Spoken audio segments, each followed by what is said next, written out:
gents, Mark from Beat to Battlefield here.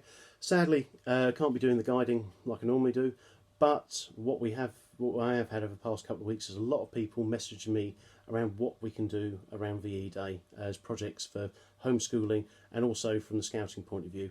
I understand a lot of you are teaching remotely and things like that. So what I'd like to do is set up a little challenge for everyone throughout the UK in the lead up to VE Day.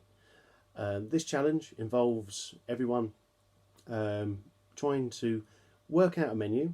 For this could be a project you can do in a day, or if you really want to go for it, you could try and do it throughout the week. And if you want to post on our Facebook page, I'd really love to see these sort of things because it really does show the initiative that people do. So you've got the 7-day ration challenge. Now, during the Second World War, as we are today, the small island nation, the United Kingdom, we had rationing get involved. Now, to put it in context, what's happened today, obviously at the early days of this horrible thing that's happening, we had people running into shops, nicking all the bog roll, taking all the bog roll away with them, which left a lot of people without, and also food was being just stripped off the shelves. There was a lot of wastage. During the Second World War, a lot of stuff was being imported, and the German Navy were destroying ships coming from America. Obviously we didn't have our links with Europe because they'd been invaded. So food became quite scarce. And what the British government decided to do was start to ration things. The key essentials in which you needed to basically survive.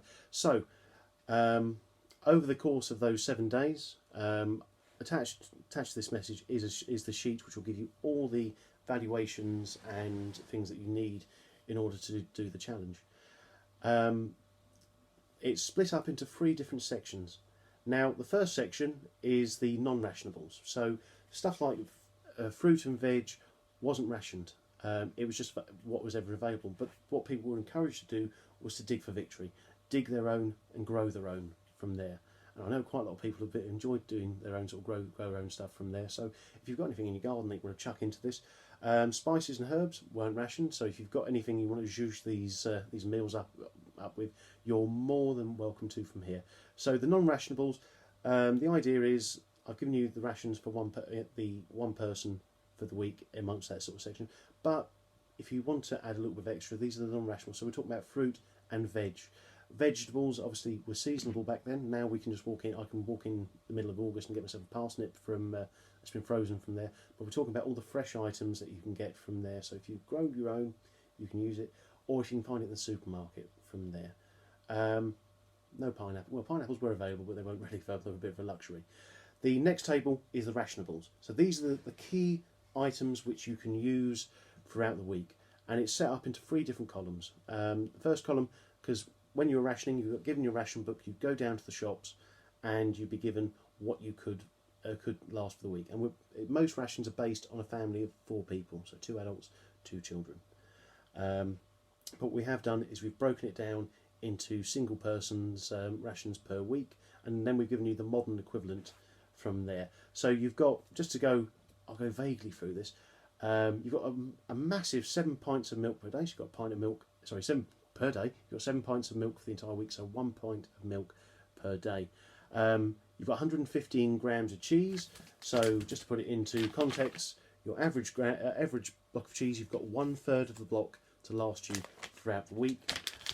Bacon, you've got yourself a lovely 57.7 grams, which equates to 2 rashers of bacon. So if you want to treat yourself at the start of the week, or even treat yourself at the end of the week, you can go from there. But you have got also a tinned meat option later on in the week, or wherever you want to go from there. We've broken things down, so when it comes to butter, you've got a lovely 82 grams of butter for a week, and we've worked out it takes 7 grams to do a single slice of bread. Onto the bread. Bread was never rationed during the Second World War. But certain items, like the flours, yeasts, weren't becoming readily available. So they had the government bread, which was very wholemealy. So you can have as much bread as you want, lovely and carb-tastic as it is. You've got a lovely third of a kilo of sugar to go through throughout the week, and this brings me on to if you look down the list of the items you've got 4 eggs per week. So what you can do amongst the margarine and all the other items you've got from there, flour isn't on the ration. You can isn't rationed. You can use as much flour as you want. If you want to bake yourself a cake, you can do, and that can be handy. You can either have that as a little treat at the end of the week, or cut it up into slices throughout the week from there. Always, this is also quite a nice family activity that you can do throughout your time. In the third section are the points. Okay, every person had 24 points per month, but we've scaled it down to a week's portion. So we've got a week's portion of the food and a week's portion of the points from there. So you've got a grand total of 8 points for the entire week. So just to put things in perspective, sweets, and it also includes chocolate. So you could have one bag of Haribo to see you throughout for the whole week, or half a bar of standard chocolate. You've also got a quarter of a packet of biscuits, oats. You can make yourself porridge every morning if you want to. You can make yourself a nice oat cake from there. You can have 4 sausages per week. But the idea is you've got 8 points for that week, and you work out what you're going to spend your points on from there. Guys, I'd absolutely love to see people getting involved in this. If it's just a nice little challenge to bring a family together on these long days, make you think about what we've got today and what all these brave men did for us 75 years ago. A massive shout out to Colonel Tom for raising all that money for the NHS. Just shows that these old soldiers have still got some fight in them from there.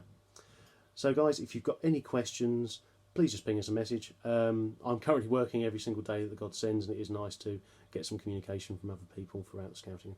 And please post anything you've got that you've put through this. So Mark from Beat to Battlefield here. Take care guys, stay safe, and hopefully see you all soon.